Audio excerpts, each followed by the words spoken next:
Oh. But they're looking for volunteers if anyone else is interested in it. Yeah, for the next show. The next show is the full Monty. Yeah, we're getting, you got like 17 of us. Tickets for that. Okay, let's get started. Welcome everybody. Good to see you. So I'm Phil Favero from the Climate Stewards of Greater Annapolis. And this evening's event is co-sponsored by the Maryland Climate Coalition, the Greater Annapolis Interfaith Network, and the Climate Stewards. Currently, cognitive scientists are rethinking the theory of how people make choices. The traditional theory has been that people choose individually, independently, assessing the costs and the benefits of their personal options and deciding accordingly. New research suggests, however, that people commonly make choices in reference to the norms of groups with which they identify. If you're interested in exploring this theory, there's a 2017 book titled The Knowledge Illusion: Why We Never Think Alone, by Stephen Sloman and Philip Fombo. So the new theory deepens our understanding, I think, of social change. For example, during the mid-20th century, the civil rights movement was mobilized with great success by progressive church groups. In present times, local churches are increasingly involved in supporting policies to save the bay and climate change.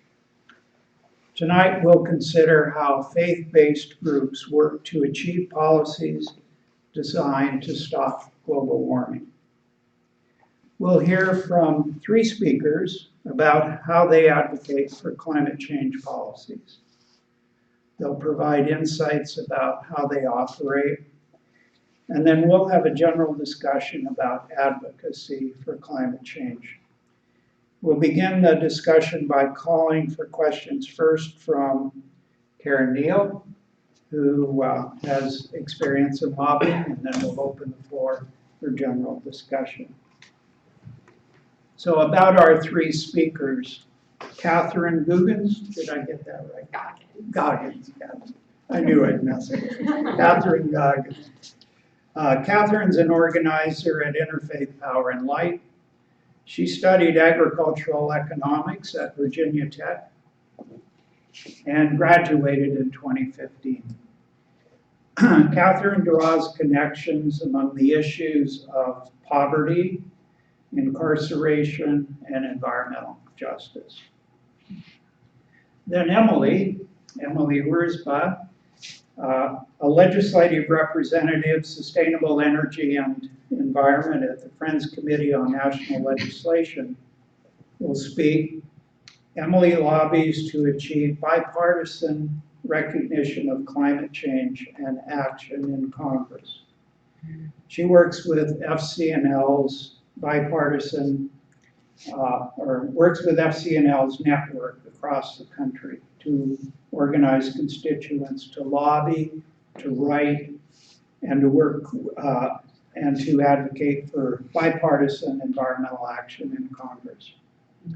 And then Jose Aguto, the Associate Director of the Catholic Climate Conference and a graduate of Brown University and Villanova Law School.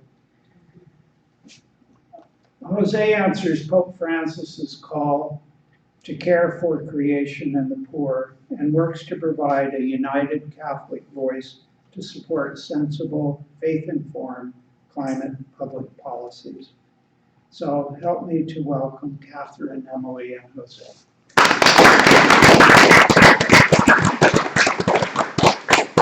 Catherine? Great. Well, first of all, thank you all so much for being here. Thank you for hosting. It's really wonderful to see so many people of faith gathered. Our values really do drive our work, and so we're grateful to get to partner partner with you, and I particularly loved seeing some of the Interfaith Power and Light switch reminders around. So thank you for all that you're doing. It really is a pleasure to be here with you this evening. My name is Catherine Goggins, as Phil mentioned, and I work for Interfaith Power and Light, specifically the Maryland, DC, and Northern Virginia chapter. So there are about 40 state affiliates nationwide, and it's a real pleasure to be doing this work on a local level right now. Obviously, we're aware of the attacks on climate policy at the national level, and the real defense game that's having to be played there. But on the local level, I think there's a renewed energy around fighting for policies that protect our common home and our neighbors as well as future generations. And so it's especially exciting to get to do this work in Maryland, where we've had some recent victories and are looking forward to ways that we can engage moving forward and build on the successes that we've had. So I'll get to that in a moment, but just to talk some about the way that we do our work. The first time that I heard Reverend Sally Bingham speak, the founder of Interfaith Power and Light, it's an organization that started in 2000. So we've been going at it for a little while now. Obviously, we still have a lot of work to do. But her approach came off to me as very incredibly pragmatic. She was working with Episcopalians in California and recognized that there were a lot more people of faith than just Episcopalians. And when they wanted to negotiate with their energy provider for more cleaner sources of energy, they had a lot more leverage when they worked with congregations outside of their own denomination. And so with that pragmatic approach, she leveraged all that they could do. And I think there is definite pragmatism to doing this work in an interfaith way.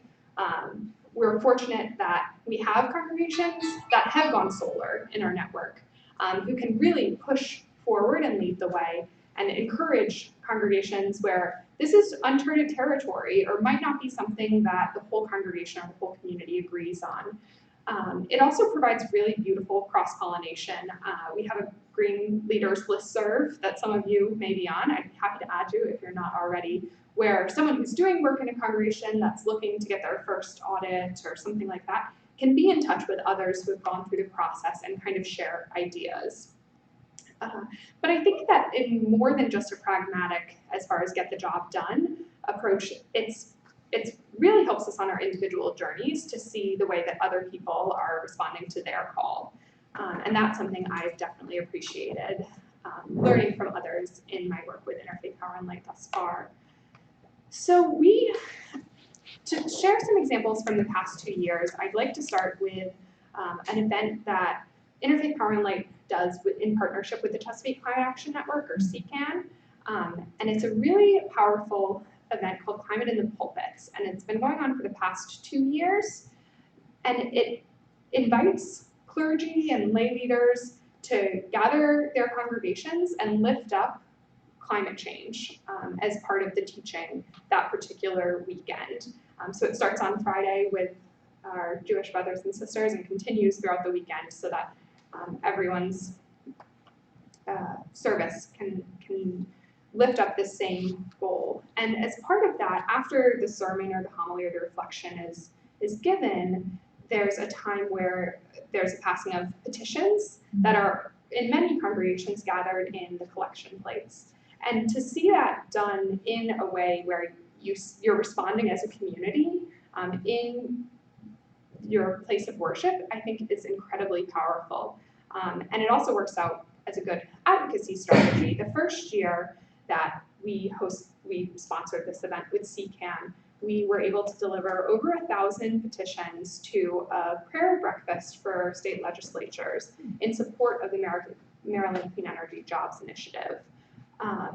But it wasn't just those in the pews that weekend that were supporting. We were also working with the Baltimore Jewish Council and the Ecumenical Leaders Group, and working with groups like this and congregations that are organized around values and kind of self-organized and value-focused is such an asset and something we really appreciate in the work that we do.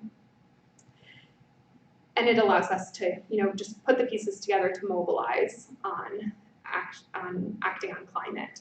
So the clean jobs passed, only to be vetoed by the governor, and I won't dwell on this too long. I know many of you participated in that, but the false claims about this being a tax on ratepayers were something that really got people riled up. And as a way to kind of call us back to our higher values and to our faith values, Joelle Novi, our director, shared some of her Jewish faith in testimony, saying, I'm not just a ratepayer, I'm a human being, and I have values, and I care about the way that my energy is being used, or I'm using energy and how that's impacting others.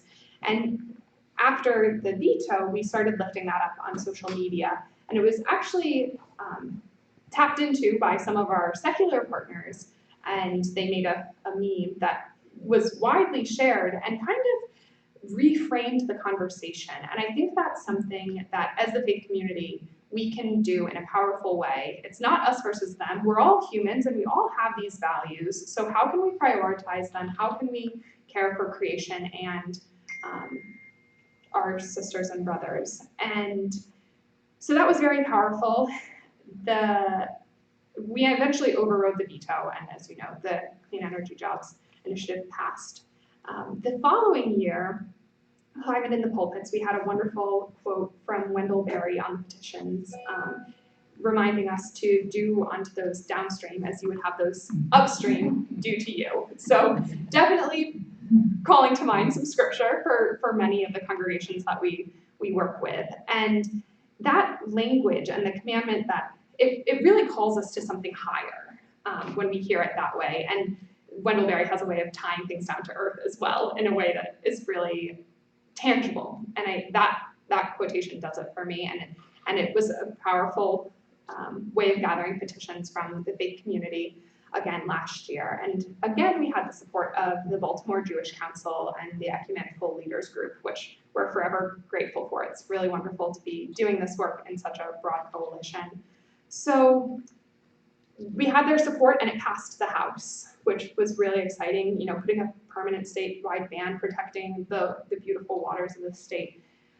But it seemed like it was going to get stuck in the Senate. And so it was a snow day. I couldn't get into the office, but I remember making calls from my living room floor to get people out on Thursday to Annapolis, right here, to the Capitol steps and to host a sit-in. This we were doing in conjunction with CCAN. And it was a powerful day. I didn't get to attend, but I've heard from my colleagues about a Catholic priest testifying about how the ashes, it was during the season of Lent, so the 40 days leading up to Easter, and he connected the ashes on his forehead and reminding us that we're connected to the earth and dependent on the earth and how we ought to treat it with respect. And then Reverend Julie Wilson, who risked arrest and wrote a powerful blog post about that, connecting it to her Methodist faith. And then Joelle Novi leading the whole group in song, some songs from her Jewish tradition and others like We Shall Not Be Moved, really bringing the community together and reminding of the higher call of it's much more than a political issue. It really is an issue of our values and what we're called, the first commandment in the book of Genesis to be stewards. And so that was Thursday morning, and Friday, the governor called a press conference, which really caught us all by surprise. But I believe that our God is a God of surprises, and this was a very pleasant one that we were happy to accept, in which he announced that he would support a statewide ban on fracking. And so instead of thinking we had to get a veto-proof majority, which seemed like it would be an uphill challenge, it became an incredible opportunity and it passed. So that was a really wonderful thing to be able to celebrate with all of our partners who had a hand in making that happen. And so with these two success stories, I'm really excited to share that we'll be doing Climate in the Pulpits again this year, and I hope that all of you will help us make that happen in your congregations. This year it will be September 15th to 17th. That weekend, and we're looking forward to increasing and strengthening Maryland's renewable portfolio standards. They've been a powerful tool for increasing the solar and wind energy for the state, but we still have work to do, and we, along with our coalition, feel like we can strengthen it and increase the percentage so that we're doubling the goal for what we would reach by 2030 and putting us on an achievable path to 100% renewable in the state. So we want to get to that place where all of our energy is heaven sent. I'm so encouraged to see those solar panels out here and know that that's the direction Maryland is headed. So excited to be able to make that happen and let our legislators know that this is an issue that matters to people of faith. We're really fortunate in getting to play that bridge between environmental partners working in a more secular realm and the faith community, and do our best to make sure that we're all working in conjunction. And this is an opportunity we're really excited about, and so we hope you will support us in that effort by supporting Climate in the Pulpits, and then also encouraging your congregations to sign on to a resolution in support of that increased RPS standards. And so I would be happy to get anyone's contact information. I know that working in congregations, we need to work in tandem and make sure all are on board. And so I'd be happy to send that out so you can start getting it through those right channels. But really appreciate you all being here today and really appreciate getting to work with you. So I'm looking forward to Climate in the Pulpits and what will come from there.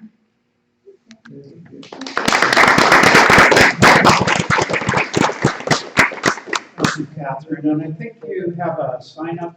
Yes, we're gonna share. We'll share sign-in. Okay, so that'll be We can start it. available to both Interfaith Power and Light and to Friends Committee on National Legislation. Okay, so Emily, would you like to say something? Sure. So my name is Emily Wirzba, and I work for the Friends Committee on National Legislation. Can I see a show of hands of how many people are already pretty familiar with the Friends Committee? Okay, some but not everyone, great. So FCNL is the Quaker lobby in the public interest based in Washington, D.C. We are actually the oldest religious lobby in D.C. We're celebrating our 75th anniversary this year. And so we are known for bringing the values of Friends and Quakers to Capitol Hill, working with Congress to try to get them to pass legislation and enact policies that reflect the values of Friends around the country. So this includes, we have what we call the We Seeks. So we seek a world free of war and the threat of war. We seek a society with equity and justice for all. We seek a community where every person's potential can be fulfilled, and we seek an earth restored. That's a pretty bold vision, and it's some pretty lofty goals, but the way that we try to enact that vision is through, similar to what Catherine said, pragmatic, persistent steps forward in relationship building with members of Congress, regardless of their political party and their stances on issues. We really try to see that of God within each member of Congress. For some, that's more challenging than others, but it provides us opportunities to really try to see legislators as individuals, as human beings that are worthy of our respect and conversation. And I think, so I work on our Sustainable Energy and Environment program, and our primary goal is to achieve bipartisan acknowledgement and action on climate change in Congress. So I occasionally get this question, why are you all just working on acknowledgement of the problem? Doesn't that seem like a pretty small step when the problem is so urgent? And I want you all to know that I personally experience tension with that question. I think a lot of us are really afraid and we grieve the state of our planet and our world and our climate. And we want to see robust action now, yesterday, where we really need drastic emissions reductions to protect the planet for future generations and those that will come after us. But I'm also really reminded and aware of the importance of Congress right now. I think, under the previous administration, we had President Obama do a lot within his executive power to address climate change, right? He had his Clean Power Plan, he had other initiatives he was working on, and as this new administration has shown us, we can't rely on the executive branch alone to address climate change. You all know probably what's been going on, so I don't want to dwell too much on the negativity, but we've experienced a proposed budget that eliminates and zeroes out all climate funding, clean energy finance programs, research, basic data collection. We have seen the announcement that we're going to withdraw from the Paris Agreement, where we had every nation in the world, except for Syria and Nicaragua, a part of this agreement. Though I will note that doesn't go into effect for 4 years, so it can't happen immediately. We've seen the announcement that the president wants to overturn and halt the Clean Power Plan. So we're seeing this whiplash of between administrations, the differences that we've faced. And so it's a good reminder of the importance of Congress. We really need congressional legislation to reduce emissions. And I think that can be kind of overwhelming and challenging when you look at the current state of Congress and the fact that the majority party as a whole isn't acknowledging the reality of climate change, or if they are, it's not an urgent problem that needs to be addressed. So I have to give a ton of credit to Jose for his work at FCNL to really shape and shift the narrative in Congress on climate change. So before I even came to FCNL 4 years ago, Jose was thinking about what can we do to try to change this dialogue if congressional action is so important. So he started a strategy called the Call to Conscience on Climate Disruption. And this was an opportunity for people of faith to speak to their legislators from the heart, to frame their conversations around what is the world you wish to leave your children and grandchildren? What does your own spiritual life or your own religious values tell you about caring for God's creation, being good stewards of our land? With this attempt to talk about these issues, not from the science or the economics, but really from the heart, as a way to connect with legislators and force them to shift their frame. And so I worked with Jose for, over a year, putting together interfaith delegations of people around the country who would go in and have these conversations with their Republican legislators. And happily in 2014, Congressman Chris Gibson, who was a Republican from New York, agreed to write and introduce a resolution that acknowledges that climate change is real, that it's human caused, and that Congress has to act in some fashion.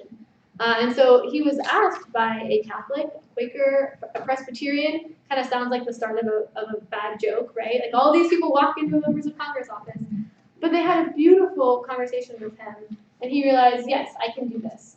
So at FCNL, we worked with Congressman Chris Gibson for almost a year to help him write this resolution and then to find Republican co-sponsors with the idea that one legislator might be politically vulnerable to talk about climate change, but if you could get a group of maybe 10 or 15 to stand together and acknowledge the reality of the problem, it would be much easier for them and more politically safe.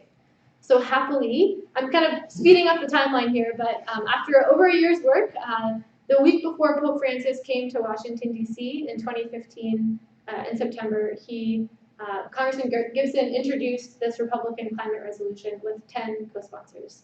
So that was almost 2 years ago, and I want to kind of fast forward to where things are today, because I can't articulate enough like the shift that we have seen in Congress from that moment. And we still have a long ways to go, but the work of the religious community, along with a whole bunch of other sectors and voices, have truly shown that this is a moral issue worth addressing. So where we are right now, this Republican resolution was reintroduced on March 15th, 2 months ago, and it now has 20 Republican co-sponsors.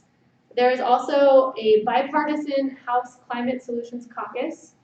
It's actually nicknamed the Noah's Ark Caucus because to join you have to bring a partner from the opposite political party, so you join 2 by 2. And the caucus's mission statement is to find economically viable solutions to climate change that will actually reduce our greenhouse gas emissions. So this group of legislators, the caucus was started by 2 members from Florida, Congressman Carlos Curbelo, who represents the Florida Keys, who's Republican, and Congressman Ted Deutsch from Florida. So these 2 members said, we have to shift this dialogue. The resolution gave these members political cover because a lot of these Republicans who co-sponsored this acknowledgement of climate change found that they actually got mostly thanks from their constituents. They had no negative feedback. Everyone was very excited to see them acknowledge what they knew to be true personally and privately. So this caucus has 22 Republicans and 22 Democrats. We're at 44 members. We've been gaining 3 new Republicans a month since the start of this year. It's just truly amazing to see the snowball effect that we're experiencing. So between the caucus and the resolution, we now have 26 Republicans, and I expect that we're going to get several more in the next week. Like as I mentioned, this group of members, they're meeting every month to talk about solutions to climate change. I got to go to their first briefing a few weeks ago, where they discussed ocean acidification, sea level rise, and flood insurance rates. The members of this caucus are also starting to actually introduce legislation. So last week, 2 new bills were introduced. One is HR 2858, which is called the Super Act. And basically it's a bill that seeks to reduce short-lived climate pollutants like methane, black carbon, and HFCs, which are greenhouse gas emissions that are more potent than carbon dioxide and also very toxic to human health in a more of a direct fashion than CO2. So they introduced that bill with bipartisan support. Members also introduced a bill, it's number HR 2830, which seeks to authorize methane leak detection technology for the Department of Energy. So as we're rapidly expanding our natural gas infrastructure, it's a way to try to prevent methane from leaking into the atmosphere. They've also introduced other bills to establish a bipartisan commission to try to identify policy pathways to reducing our emissions driven by the latest scientific targets. So what's great about that is it's actually saying we need our policies to be dictated by science. Which again, some of this seems to be like common sense stuff, but the fact that you have a bipartisan group of legislators doing this is unprecedented, at least in the past decade. They're also actually taking votes that matter. There's a very technical, wonky thing that happened a few months ago where members of Congress tried to use a tool called the Congressional Review Act, which would basically overturn a regulation and make it nearly impossible to ever issue a similar regulation again. Members of Congress tried to use this CRA tool to overturn an Obama-era rule from the Bureau of Land Management that would have prevented the venting and flaring of natural gas and methane on fossil fuel production on public lands. And so, there were 11 House Republicans who voted to protect this methane rule, and actually that provided the cover for 3 Republican senators to flip their vote at the last minute in the Senate to protect the rule. So they blocked the overturning of it. So that rule is still in place. And so I think we're actually seeing some meaningful steps forward. And I think that's for multiple reasons. I think members of Congress are feeling more and more comfortable that we can talk about this politically. They're seeing the amazing support from their constituents and from communities of faith, really at the forefront of that. They don't want a complete overhaul of US climate policy. I think it was one thing if you were aligning yourself with President Obama, but they do not want to completely erode our climate legacy in this country. Other members of Congress, both Republicans and Democrats from this caucus, they made statements before and after the decision to pull us out of the Paris Agreement, voicing their disapproval of that decision. And I think people ask me a lot of times, or will say to me, those are still really small steps. They're not doing enough. If they're claiming to acknowledge climate change, that means we have to do more now. And I think I hear that, and I feel tension with that. But I also think, coming from the religious perspective, we kind of have 2 options, right? You can respond with vitriol and hate and fear and anger, and you can choose to shout these people down and not even want to engage. Or we can try to see them as people, as human beings that have that of God in them, and that really we have this opportunity to be in a relationship with them and to help bring them forward and to be persistent and patient. We've seen that patience really works, even if that can be kind of maddening and infuriating given the urgency of the problem. But I think as long as we have a political system where you've got 2 parties that are pretty tense and pretty close with their representation in Congress, we really have to find ways to build common ground and work together. So I think we have a really unique opportunity to continue to support legislators, to encourage them to have bipartisan dialogue. I think yesterday's shooting at the congressional baseball practice served as another wake-up call to a lot of legislators. There have been a lot of interviews about the need for civility and a return for dialogue. A bunch of senators today ate lunch together from the 2 political parties. That hasn't happened in a very, very long time, which is crazy. But they just sat down and shared a meal together, and I think we're seeing some of these bridges being built back up. Congressman Mark Sanford, who's a Republican from the Freedom Caucus, so we're talking far right here from South Carolina. He's on this Republican climate resolution, not yet in the caucus, so we're working on it. He was interviewed this morning on Morning Joe on MSNBC to talk about his reaction to the shooting and what does this mean for civil dialogue and discourse in Congress.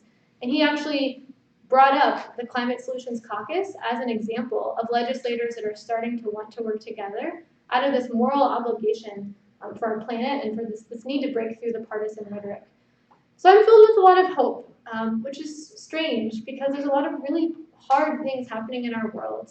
But I think for me, seeing these legislators begin to build relationships, seeing how the staff are starting to work together, that will only help us when we come to the time where we're ready to pass truly comprehensive, robust climate legislation. If you have built the trust up between the political parties, you've got members that understand each other, they know how climate change is affecting one another's districts, that will only make these difficult conversations that much easier. So I just want to leave you with a sense of hope and optimism, and that individual voices have such a power to make a difference, and that we really, in this room, we can bring a certain moral and spiritual weight to our dialogue with legislators across the political spectrum, and that we shouldn't forget the power that our voices can have, especially now. So I'll leave it with that.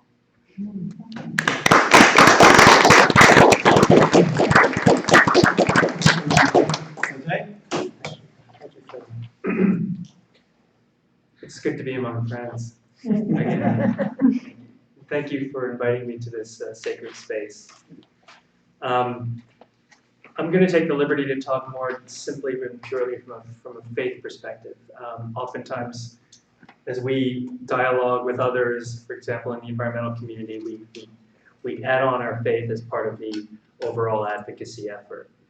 But I feel the opportunity here to speak more to you and all of us as people of faith and what faith means to healing this world. And as Emily mentioned, we bring a moral and spiritual weight to the divisions in our country, but I would also say we are the essential glue, that the faith-filled voice, our faith leadings are the glue that has to keep this country together, because a house divided will not stand. And the way that we speak and the way that we deal with others from a faith-filled perspective is absolutely essential during this most difficult time. And since the election, I've done a lot more praying as part of my way of trying to approach the world and approach the vitriol that we are experiencing. And a lot of this, a lot of our faith-led work has manifested into some positive action. But I also feel like we, from people of faith, need to intentionally call out that which guides us and affirm that fundamental spiritual dimension which guides our work and carry that forward with strength into the spaces that we are entering into. A couple of days ago, I shared with a colleague of mine, Susan Cain's TED Talk about the power of introverts. I don't know if many of you are familiar with that. I know a lot of Quakers are introverts, and I am one as well. So I just love this TED Talk. And so as I shared that with her, though, I caught a piece of it, and she was talking about self-help books in the 19th century, or the 19th century, and how they were using as a model, for example, Abraham Lincoln, and they were talking about the values and the humility that he brings to that he brought to his station. And as we became more industrial and more commercial in the 20th century, it became more of a self-help books like Dale Carnegie, How to Influence People and Influence kind of thing. And so extroverts and this outward showy kind of personality came to be more of the national ethos of what is a successful person. I think we need to return as a nation to an appreciation of those, like so many of you, if not, and the Quaker way of being as a thoughtful, deep, spiritual presence that is lifting up the narrative and the actions of our country. We absolutely need to flip this back from a more reflective and compassionate viewpoint and to own it. We need to own this in this space of, a president who manifests so many of the opposite kinds of values that we hold dear. But we do that, as Emily mentioned, out of a place of love. And to combat the vitriol that some of our allies also are carrying. Because as Martin Luther King said, we cannot banish darkness with darkness, only light can do that. We cannot fight hate with hate, only love can do that. Overcome hate with hate, only love can do that. We do have to start with love. And so in the concept of what is the climate solution, as many of us all know, 80% reductions of global greenhouse gases by 2050. I mean, an absolute transformation of our energy systems that is an incredibly ambitious but necessary way for us to move forward. At the same time, quoting Walter Monk, who is a famous oceanographer, he said, and he didn't talk about greenhouse gas reductions, and he didn't talk about ocean acidification, he said, we need a miracle of love and unselfishness. We are not going to get to a climate Marshall Plan without a accompanying spirit of collective love and unselfishness. And it sounds all pithy and hippie-ish and what have you, but we have to elevate a higher consciousness that we as a humanity have not yet displayed. And we, the faith community, are fundamental to lifting up this collective higher consciousness. There is no other time than now for us to do this, is it not? But this is incredibly hard. In the gospel, we saw the beautiful displays of the Beatitudes outside. Jesus calls upon us to love our friends, to love our neighbors, and to love our enemies. I'm not saying I'm there either, but I think in community, if we can figure out ways to love thy enemy and to step into that, as we have when we seek to talk to the Republican Party or people in the Republican Party, and not look at that collective as the enemy with whom we do not speak to, but seek that of God within our quote-unquote enemy, or as I would prefer to call him, our friend in waiting. We can have openings. And this is the spiritual approach that we take to this, very intentional, that is key to our success and has been demonstrated by what Emily just described. And without this, I would posit we may have a revolution. We may have, for example, someone like Bernie Sanders coming in 2020, and we may have a flip politically. We may win from this progressive way. But if we win in a manner that is the same as all other parties have won, in this flip-flop of Democrat and Republican, but with the same degree of vitriol and retribution that we carry, then indeed it is a revolution in terms of the shift in power, but it is not an evolution in terms of how we need to evolve from a spiritual perspective and a relational perspective in order to win, to save our planet and to save our future. This is very hard. As G.K. Chesterton said, it's not that Christianity has been tried and failed. It's that Christianity is hard and has not been tried. We really haven't tried it. It's really, really hard. And I don't say that I'm there yet, but again, I believe that if we collectively adopt this and lift each other up in humble ways, and ways grounded in love, then we will get there. So I love this from Thomas Kelly, Quaker mystic, who did the William Penn lecture in 1939 on the eve of World War II, and it was entitled Holy Obedience, and he spoke about humility in particular. And I am guided by a phrase by St. Augustine, and he says, humility is the foundation of all virtue. Any soul which does not possess humility, when expressing other virtues, is only expressing the mere appearance thereof. And countless holy people from all different faiths have always spoke of humility as essential to a virtuous life. and Thomas Kelly in a deeply prophetic way. And I'm gonna read a couple of paragraphs from his speech, if you don't mind. Explore the depths of humility, not with your intellects, but with your lives, lived in prayer of humble obedience. And there you will find that humility is not merely a human virtue, for there is humility that is in God himself. Be ye humble as God is humble. For love and humility walk hand in hand, in God as well as in man. But there is something about deepest humility which makes men bold. For utter obedience is self-forgetful obedience. No longer do we hesitate and shuffle and apologize because, say we are weak, lowly creatures, and the world is a pack of snarling wolves among whom we are sent as sheep by the shepherd. I must confess that on human judgment, the world's tasks we face are appalling, well nigh hopeless. Only the inner vision of God, only the God-blindedness of unreserved, dedicated souls, only the utterly humble ones can bow and break the raging pride of a power-mad world.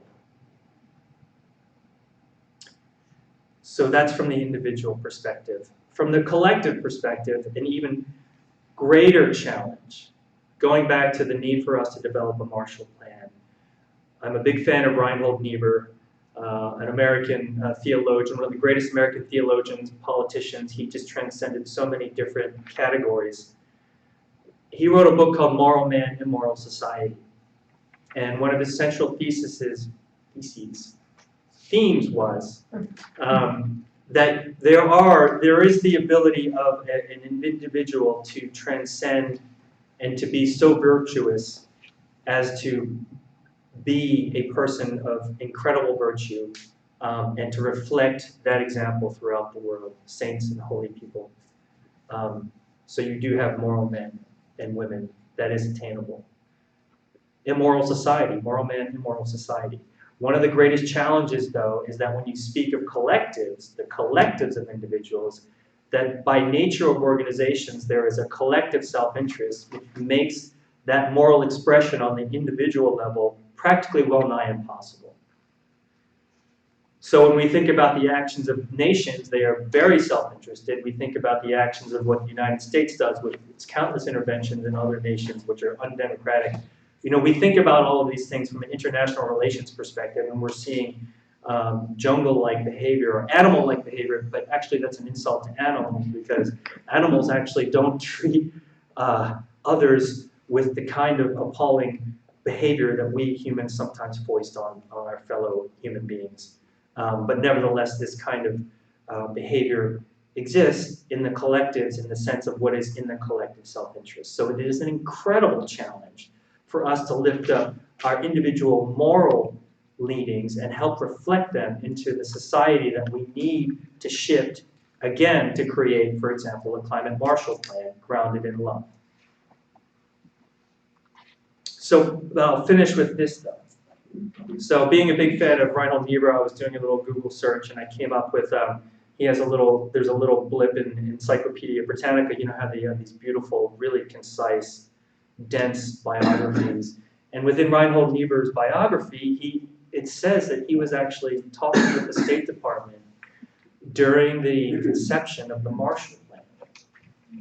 And he was an influence in making sure that in the distribution of monies to war-torn Europe and war-torn Asia, that the conditions would not be punitive. Which, as many of you know, was the cause of World War I, where the punitive damages and foisted upon Germany were a proximate cause of the rise of the Nazi Party. So we see in Reinhold Niebuhr the reflection of his virtues folded into the state, which resulted in a Marshall Plan, which allowed these war-torn countries, even our former enemies, turn to some degree into friends in waiting to create an atmosphere of goodwill that helped repair the nation and help repair the world.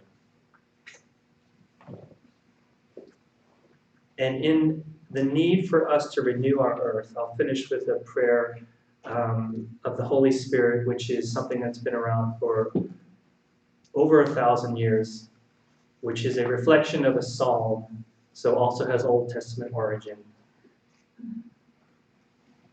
which has a special resonance for all of us who care about our earth. Come, Holy Spirit, fill the hearts of the faithful, and enkindle in them the fire of your love. Send forth your Spirit, and they shall be created, and you shall renew the face of the earth. Thank you. Thank you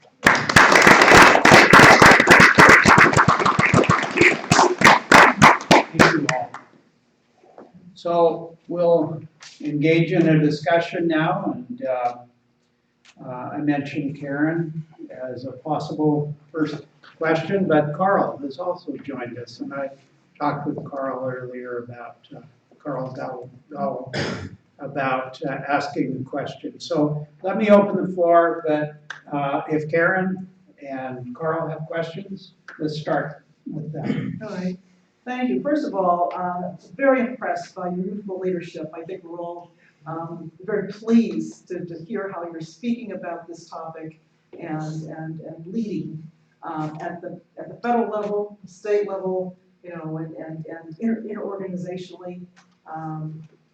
And so I want to highlight some of the words that you said and talk about or ask you about communication. I heard organized, power, values, bipartisan, conscience, providing cover for politicians and decision makers to do the right thing, and a climate Marshall Plan. In terms of communication and using all these key words, I think one of the ways to try to promote the agenda is grassroots, and of course we all want to be part of that. And as a matter of fact, this organization, the Climate the Stewards of Annapolis, is holding a forum this fall, in which we want to discuss with politicians, decision makers, these very issues. What would you say is the best way for us to communicate with them? The simplest way to get across the concerns, the kinds of keywords that you all have shared with us this evening, and also to get more young people to participate in such. So that's a great question. I think from my perspective, one of the best ways to make the issue real to people is to tell stories and to talk about how your community is actually experiencing climate change or whatever environmental issue you're working on. Like, how is that affecting you all now? How does that affect you personally, your family and loved ones, your friends? How do you make it very real? I think so many people see climate change as a problem that's going to happen 50 years from now or 100 years from now, and maybe it'll happen on the Pacific Islands somewhere, but not here in Maryland. So how do you talk about trying to find ways that illustrate kind of the current reality and the locality of it, that this isn't just something affecting Antarctica, but it's happening here to this community in Annapolis. So I would start there, and I think in terms of engaging young people, I think people want to know that their actions and words will make a difference. And so again, highlighting stories of how constituent voices have actually influenced policymakers and have changed their minds, like that is very important to show young people that it's worth their time engaging and that people will take them seriously even if they are a young person. And so, yeah, I recommend. Can I tell a story? I can't wait to tell a story. Sure, you can tell it if you'd like. Okay. As you may have heard, I was blessed to work with Emily for her 3.5 years and my 5 years at the Friends Committee. So I'm going to humble brag on Emily. So with regard to youth, so obviously a lot of youth in college age and also high school and even middle schoolers are very concerned about climate change. First of all, send them to FCNL Spring Lobby Weekend, which is where the youth get a taste of lobbying, they get the lobby training, and they learn how to do this, and it's a cathartic experience for them, and they have said so, and FCNL has video about this. But a live example of how this has actually happened is we had just one instance, there have been 3, where we've had Quaker middle school students from Quaker schools come during their field trips to Washington, D.C., concerned about climate. They contact FCNL, and then Emily trained them to lobby their representative. And so there was one example of, so Emily ran them through the lobby training of, okay, talk about personal stories, talk about the environmental impacts and climate impacts in your area, tell the politician about some of the political implications if he doesn't step out on climate change, and here's some of the legislation he can take, some of the steps he can take legislatively. And so this group of 5th graders to 7th graders met with Representative Fitzpatrick for 40 minutes. And initially he was like, well, let me tell you, there are 3 branches of the government. And they're like, well, this is not where we are going with this lobby training, with this lobby visit. And they hit all the marks. And at that meeting, he decided, okay, well, I am going to co-sponsor this climate legislation, and I'm going to seriously consider being a co-sponsor of this resolution. And ultimately he was. And it started with 5th, 7th graders from a Quaker middle school.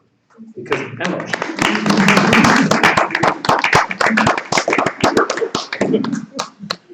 I think that's a great example of welcoming people where they express any interest in providing them with the real tools, I think there are plenty of petitions that we can sign, and it's important that we pay attention to those, but the kind of higher level asks of lobbying, there are formulas to do it. We lean on your resources all the time at FCNL to engage people of faith in lobbying, but Pope Francis talks all the time about going out to the margins, and I don't know if young people, it's hard to say that young people as large are marginalized, but the members of our generation and those even younger than us, not to mention generations to come, really are going to bear the brunt of this. And so to recognize that we are a frontline generation, I think is huge. And I feel fortunate to have had neighbors who kind of saw that I was concerned and said, well, come to the Virginia Conservation Network Lobby Day with me. And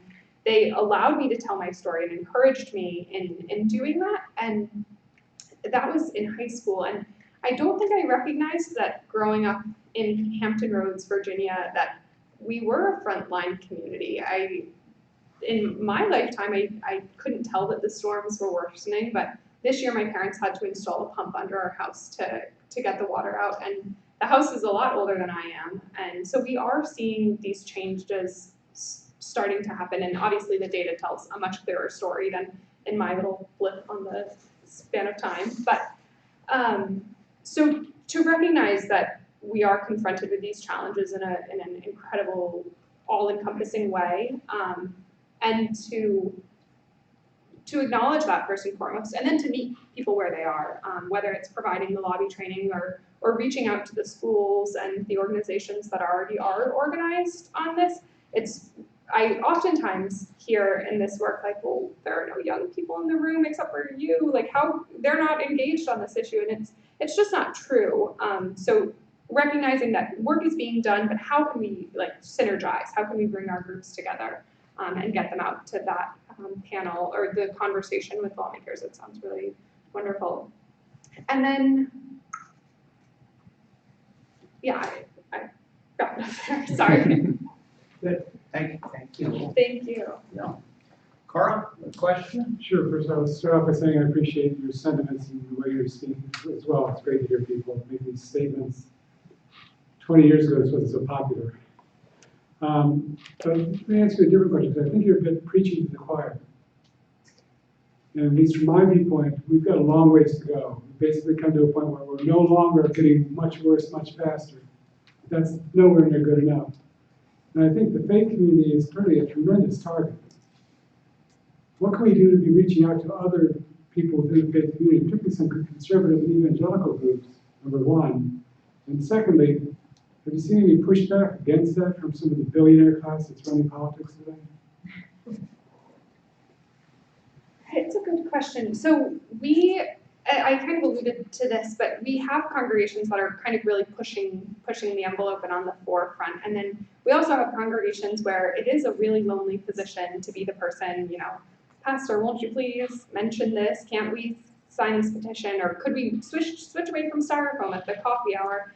So we're working with people on all levels. And it does present an interesting challenge, but recognizing that what sometimes the scripture is shared, but there are values that are encompassing for all people of faith, and to focus on similarities. And then I think the faith community offers something to our secular partners in that there is this hope that's not quite explainable, but we do have to do more. Did you wanna? Yeah, it's a good transition to actually what do I do? So I left FCNL to work for the Catholic Climate Covenant because I recognize that the Catholic Church needs to embrace Laudato Si, and I would make the argument that they haven't yet truly done so. Catholic Church is about 60 to 70 million people, which is about 1,000 times more than there are Quakers. And Quakers get it, right? Quakers understand this. We got the Quakers. Yeah, you got the Quakers. We got Right. 1%. Yeah, and we've got the bipartisan thing going on, but then I recognize from a climate movement perspective that I wanted to figure out ways to get Laudato Si incorporated into the Catholic Church more meaningfully. We have Catholics like the sisters, like the nuns who stand with the Quakers all the time. It's a beautiful partnership. And we have Catholics like Paul Ryan and Clarence Thomas. And so how does a pastor or how does a body deal with this chasm of political, whatever kind of views you want to talk about?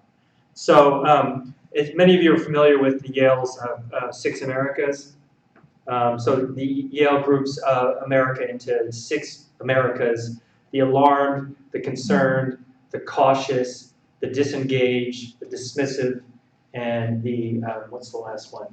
No, the dismissive is the last one. The doubtful. Yeah.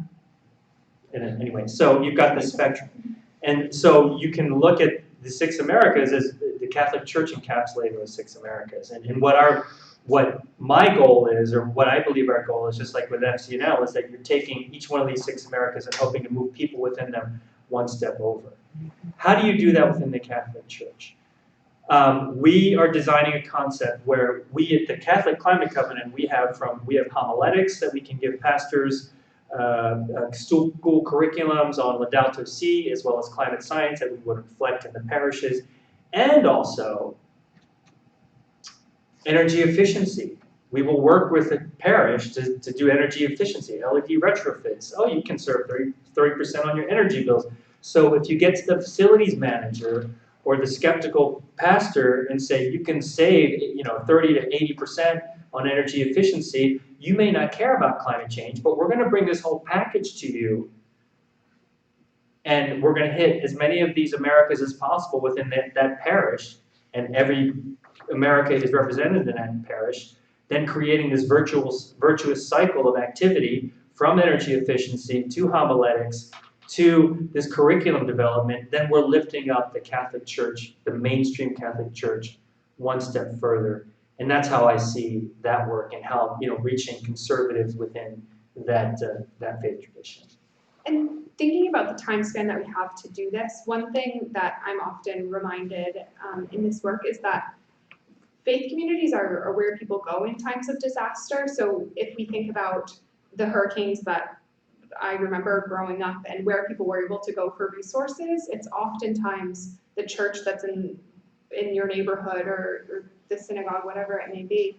That's a place people are used to turning, and that they can provide the resources that we need. So I think in doing the best we can to be stewards proactively, but then also being pragmatic and thinking about how we can care for our sisters and brothers as climate chaos becomes more chaotic.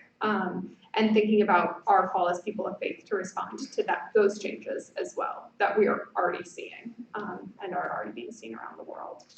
I guess my thought was more, you could also use tools, because many of the different groups, like in Annapolis, have interfaith, different activities in interfaith. Maybe one set of tools to think about is a set of tools where we can also help bring some of this message to some of the other faith groups in that. Yeah, one good resource, you mentioned evangelical organizations. There are a few out there that are really taking off, that are thinking about climate change, and so there's Evangelical Environmental Network, and then underneath them is a group called the Young Evangelicals for Climate Action, and so these are people that are able to kind of speak in that language a little bit more to interact with more evangelical and conservative churches, and helping them think through what being good stewards means, maybe as a pro-life issue, or maybe, you know, like using that language. So that's a resource to check out. I would also just say, you know, if you're already doing interfaith work, that's wonderful, and that's a huge leg up. And so maybe you work on forming a relationship with people in a different congregation or synagogue or church body. And maybe you don't immediately jump to climate change. Maybe you start off by just having a dinner to talk about your community or to talk about something else that's smaller and local and maybe a little less controversial, and working on building that trust, and then figuring out all the things you have in common, and then kind of shifting into more difficult conversations. It does take time, which we feel like we don't have, but I think shared meals are always a really great way to have difficult conversations and to forge relationships. Okay, good. So thank you both for your questions. Open it up, Liz. I'm just so delighted to have you young people here in this room.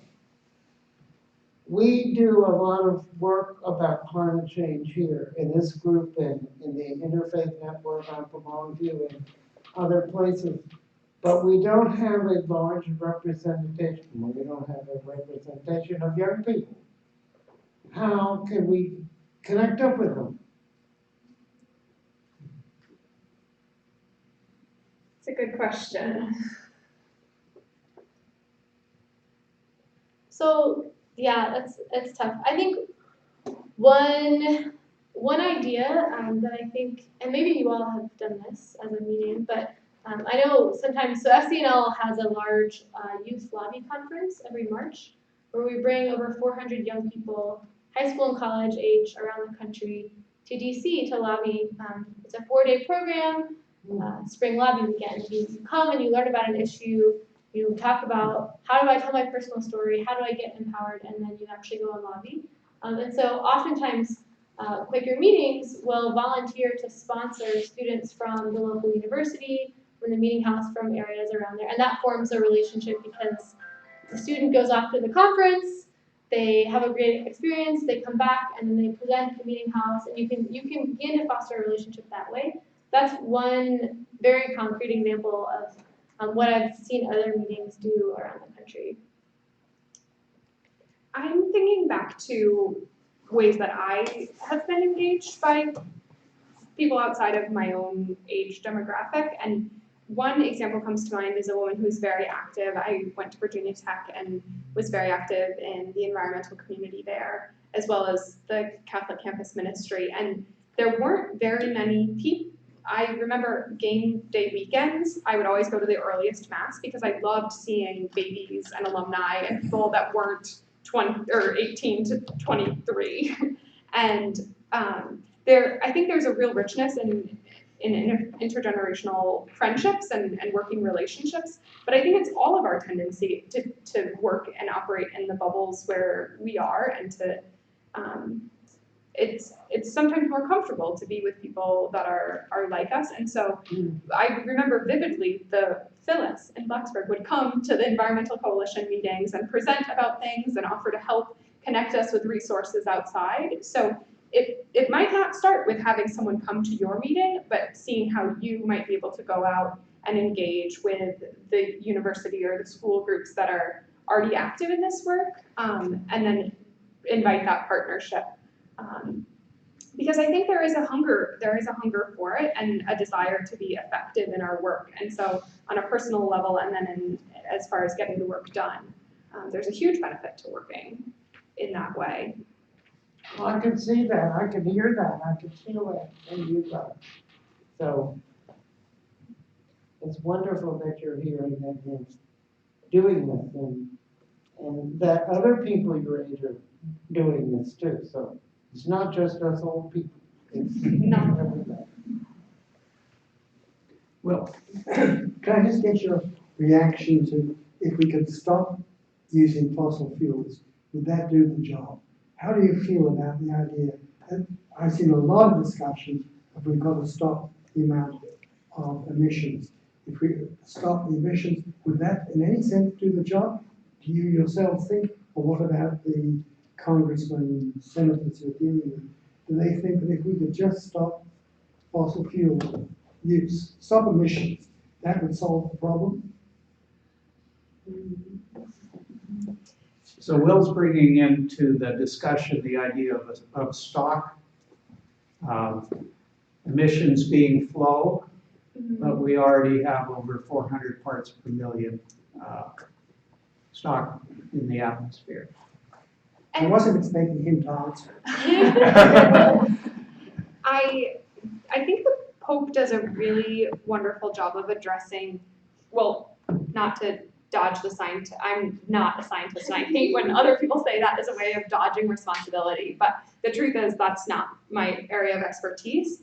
But I think the Pope, speaking from a spiritual perspective, is very careful to talk about climate change as a symptom of a spiritual illness, an illness or a spiritual, something that we're lacking in our spirit and our communities. And so it's really incredible to think about if we are to accomplish this incredible shift, what our communities have to look like in order for that to happen. And as overwhelming as the problem is, it's a pretty incredible vision of communities, neighborhoods, and an international community where we recognize our global neighbors as human beings worthy of a stable planet.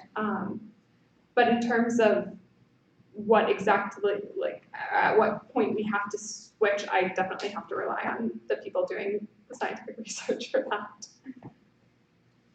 I mean, yeah, I think, yeah, enough emissions already. I'll let Jose do his thing in a second, but I want to just add that I think, yeah, like we could stop emitting fossil fuels today and we'd still be seeing the impacts of climate change. And so it's thinking about what do we do to help communities adapt to climate change. The most vulnerable nations, coastal communities, people that are living next to environmental waste and pollutant sites.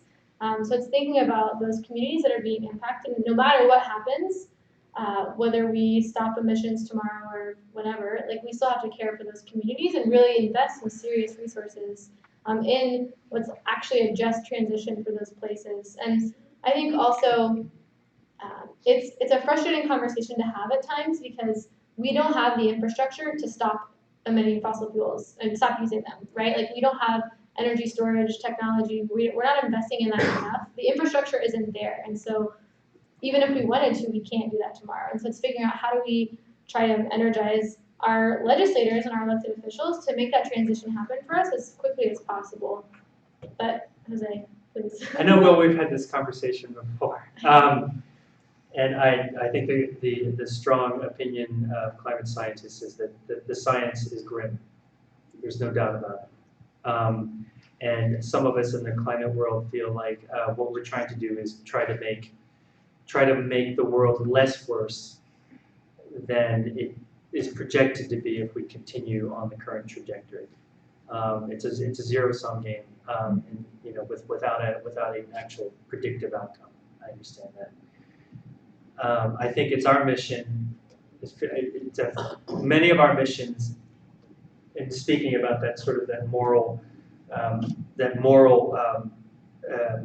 disease, which is that is the source of the symptom of climate change, that we're trying to get a national ethos, an international ethos towards climate action, where we're going to get that tipping point where all 197 signatories to the Paris Agreement are going to voluntarily, you know, move us, do a shift, not a tipping point shift, where all of our individual consciousness around the world are going to say that, you know, reducing greenhouse gases and protecting the most vulnerable communities is my duty. It is our culture. This is how we help one another. That's, I think, what we're striving for. There was another hand on that I'm side. me. I'm trying to figure out where the Catholic climate movement comes in terms in the purview of the Archdiocese of Baltimore. Is it an umbrella for the Catholic climate movement, or is the Catholic climate movement independent, a watchdog, if you will, over on the side, telling the Catholic Church to? How does it fit together? Oh, sure. We don't hear anything from the Archdiocese, and we have difficulties within our own parish of having people go without the plastic cups, and despite all the signage, the garbage, it's all garbage once it's been used. It's not separate. It's not. And the answer that we get from some of our friends is, well, when it becomes a real problem, somebody will take care of it. But I'm not that person who will take care of that. And I'm not interested, my life is too busy. There's a lot of that goes on in our world. So how does the church figure into bringing down the message as opposed to the grassroots, which are drowning this kind of apathy, take it up?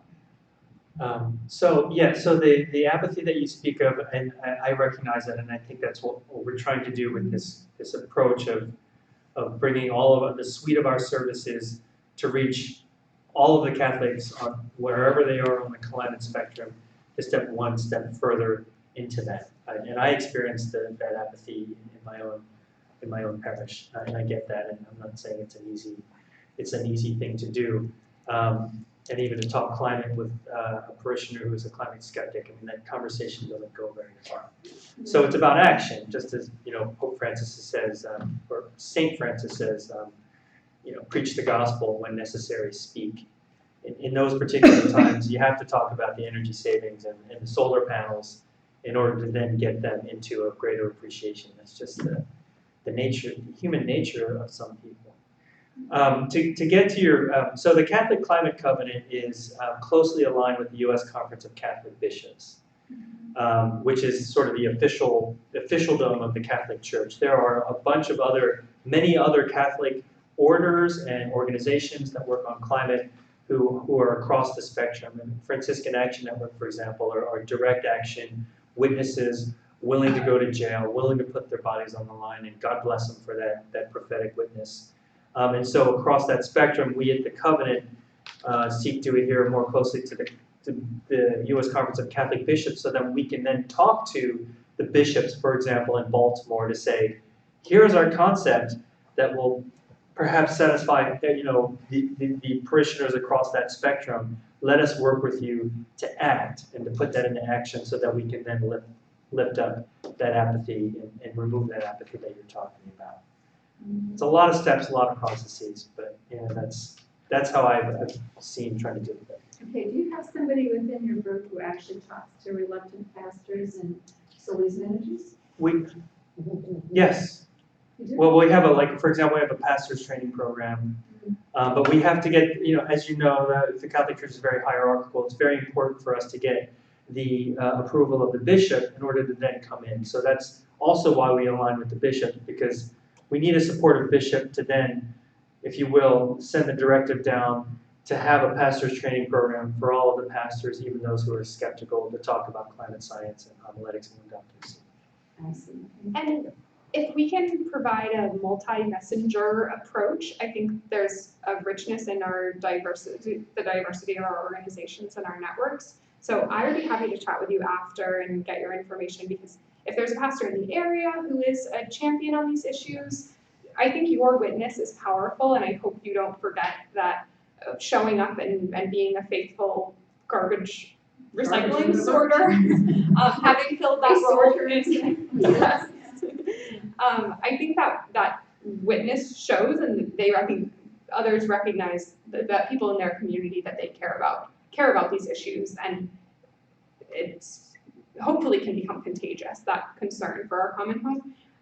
But sometimes it's easier for someone to hear it from someone else who's responsible for overseeing a whole parish, and there's the many things that are demanding their attention. And so if we can connect you with another green leader who's plugged in with their pastor or another faith leader, then we would be happy to do our best to do that. Of course. Martha. I want to reflect back to Will's question, and he is sitting over there very humbly, not bringing up the subject of carbon sequestration. And I noticed that it wasn't really falling off of your lips, and I don't mean that as a bad thing, but since you are in a kind of a power-moving position, I think there are some of us here who might even like to take some training for the purpose of lobbying to create legislation that would actively seek to sequester carbon and methane into the ocean and into the soil and into plants. And so that would you be interested in pursuing that line? As I understand it, just halting fossil fuel emissions will still leave carbon and methane in the air. And so, but a process of actively restoring the soil, for instance, will sequester that carbon and that methane because of the science of microbial munching. So, could you envision something like that? Like So I have a couple of answers to that. First, always happy to do lobby trainings and to equip people with skills to do that, to do whatever legislative work they want to do. I will say there also are pieces of bipartisan legislation in Congress that are talking about carbon capture and sequestration that have been introduced, reintroduced this year, and I'm happy to send you details on that legislation if you would like. I don't envision that being a top priority of FCNL necessarily. I think one thing that we've started to have conversations with congressional offices about is this idea of regenerative agriculture as a way to store carbon, and that's again something that I don't want to say that I'm doing because the Farm Bill is a huge, massive thing, and so that's not necessarily something that we have prioritized working on since I've been at FCNL. But I guess I wanted to say that there are lots of Republicans that I work with on the Agriculture Committee that are thinking about this, thinking about ways to, what if you could increase the funds for certain conservation programs that incentivize farmers to do crop rotation and ways to look at their soil and their land that's more healthy and will store more carbon. I think there is a massive potential for carbon storage there. And so that's an idea that has definitely sparked bipartisan interest. Again, I don't know if that's going to be work that I personally am leading, but I think that is out there. That's a piece of the conversation. And I think it's pretty exciting if you could find ways to move some of that. So I'll leave it there, but I'm happy to chat more after. Thank you so much. Thank you. In that regard, the state of Maryland just passed the Healthy Soil Act, which has one of its goals to sequester carbon in the soil with good agricultural practices. So Maryland has become a leader in this area, and it goes into effect in October. And of course, the way it's carried out depends on how effective it will be. But there is a group working on how to educate farmers to do this, so that this is potentially a very effective way to remove carbon from the atmosphere. Thanks for sharing. I'll look into that more. And I would just say, I think it's encouraging in the history we have of farmers being engaged as stewards from Genesis on, but in this country, thinking about the way that during the New Deal, that was definitely a priority to talk to farmers who are engaged with the land and do oftentimes see themselves as stewards, sometimes not using the same practices that we might like, recognizing that they have a very tight bottom line because of the shrinking percentage of the income that we're spending on food, and the small percentage of that is getting back to the farmer. So I think it's a large issue, and I hope that all of these discussions talk about fair compensation for farmers, recognizing the cost that goes into not just putting up the fence, for example, that protects the stream from their cows getting in it, but also the lost land and making sure that we're involving those that taking an approach of subsidiarity and really involving those that would be most impacted. But recognizing that the most impacted aren't at the table to have the conversations, whether they're in island nations or future generations. Thank you. Other questions or comments? Anything else people would like to? Yes, Patty. Well, it seems that the specifics of putting legislation through and changing is you're always coming up against someone's self-interest, someone else's self-interest. And you have to do that, and hopefully you'll have a number of people that can move forward. Along that line of the 6 types of Americans, you're not going to get those Americans which are way on that far end. So why waste your time trying to get them, okay? But from what Jose was saying, from the other perspective of the change in moral responsibility, I don't really think that you're going to come up against self-interest there. Because people, if you phrase it in such a way that human beings are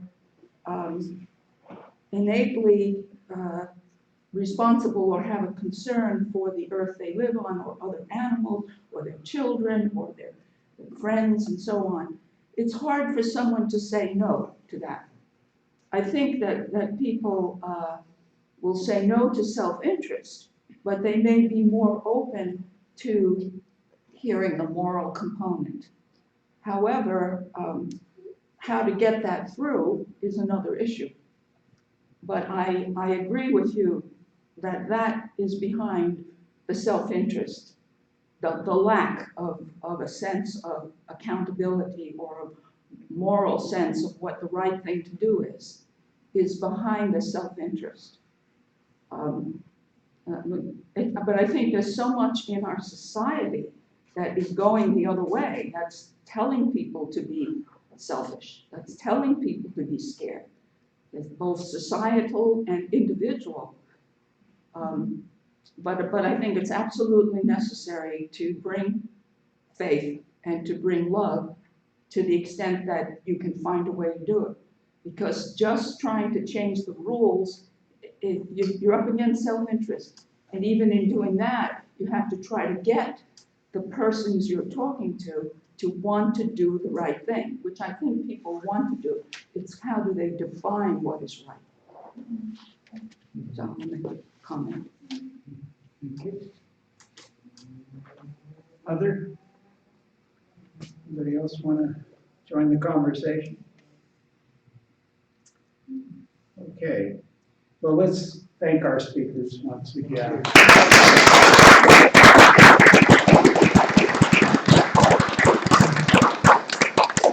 So I wanted to mention some upcoming events.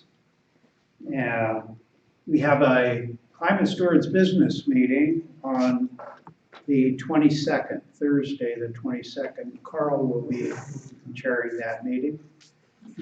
Any messages for participants at this point, Carl? Not specifically at this point. Okay, just come and be part of the process. Our business meeting format is where we make plans, where we make decisions. Okay.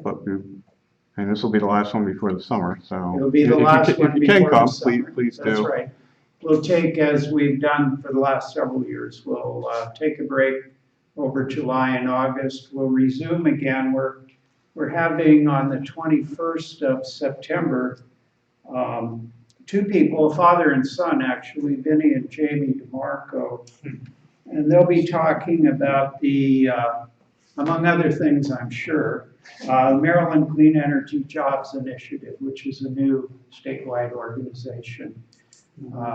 Just a quick aside, I talked with Vinny DeMarco, who literally wrote the book on how to influence state government in Maryland a couple years ago, and he was talking about his son Jamie was involved in climate change, and I said, well, Vinny, how about you? And he said, oh, I'm up to my full bandwidth at this point. So somehow Jamie got to his dad, I think. And, Shifted the the two of bandwidth. Vinny is now on the board of this new Maryland Clean Energy Jobs Initiative. So that'll be September 21st. In October, just looking a little bit farther before we come back to movie, instead of our usual speakers series, such as this evening's event, we're planning, and Jack Lahr's been leading this, a City of Annapolis Candidates Forum on the environment. And we're working with a number of organizations. That's going to be Wednesday, the 25th, at the Congregation Knesset Israel Synagogue. So we'll be gathering there. Is that the one, It's on Spa Road and Hilltop.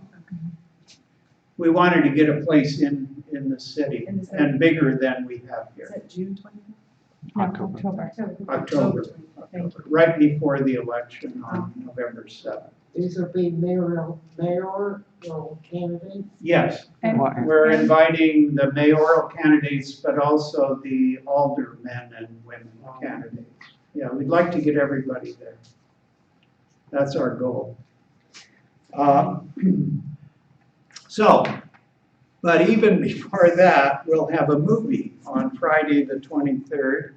And Carolyn is here. She and West Jordan have been leading these. Carolyn mentions that they would like volunteers for signing people in, for welcoming people. Carolyn, you'll bring food, right? Yes. And There'll be some light So- snacks provided, but we do need some help setting up and maybe tearing down as well. I know that Carl and Wes are going to do all the tech stuff and could probably use some help tearing down as well. And greeting and taking, greeting at the door and, you know, the sign-in table like you saw tonight. right. And the movie will be From the ashes. From the Ashes, which I haven't seen, but it's the story of coal communities Right. Across the U.S. And I think Interfaith Power and Life has been advocating that, right? Yes. Okay, so that'll be a very good movie. That's Friday the 23rd. Which month? Yes. Next Next Friday, Friday. not tomorrow, but next Friday. Yes, a week from tomorrow. Right. Okay, any other upcoming events or any notes for the good of the order? No? Okay, well, thank you all very much. Good to be with you. Karen had a comment. Oh, Karen. Well, I just had a question in terms of what is the follow-up for the march, the climate march? Did anybody address that? So far as I know, there's not another march planned. Certainly a lot of relationships were formed or strengthened. And in our case, young Callum Benson prepared a butterfly which was signed by young people. And how many signatures did you get? It's over 1,550 now, signatures of kids. Counts up, yeah. Yeah, so she had one of the circles of resistance. She had one of the parachutes that she created. Does anybody have a suggestion for a follow-up? Well, go ahead. I don't have a date, but the next Baltimore City Council meeting, the youth up there are having a rally to, again, try and get the local governments to sign on to support Paris now that the federal is not. And the Baltimore group after the climate march is meeting right after that. So there are things going on, I know. But. And I know the People's Climate March movement is still, they're still going on and still active. I know they were talking about working with some of the indivisible groups and things, but I know they're still around, they're still answering their email. I think they're still in recovery mode. The local table, at least in DC, is still meeting. So I think the introduction and forming of relationships definitely happened, and some seeds were planted that we need to all be tending to, whether it was getting youth to the march, or I know there was a congregation from Richmond that came up that they had been very focused on issues of impacting their community, but hadn't always been acting on this as one of those that is obviously impacting the community. So we're continuing to follow up with them, and we all need to be tending those seeds. So thank you for that reminder. Thank you. It's a pleasure. Good, thank you. Others? I don't think I was clear or followed through. If anybody's available for next Friday, the 23rd, to help out on moving night, please let me know, is what I was trying to communicate. Very good. All right, thank you all. Go in peace. Thank you.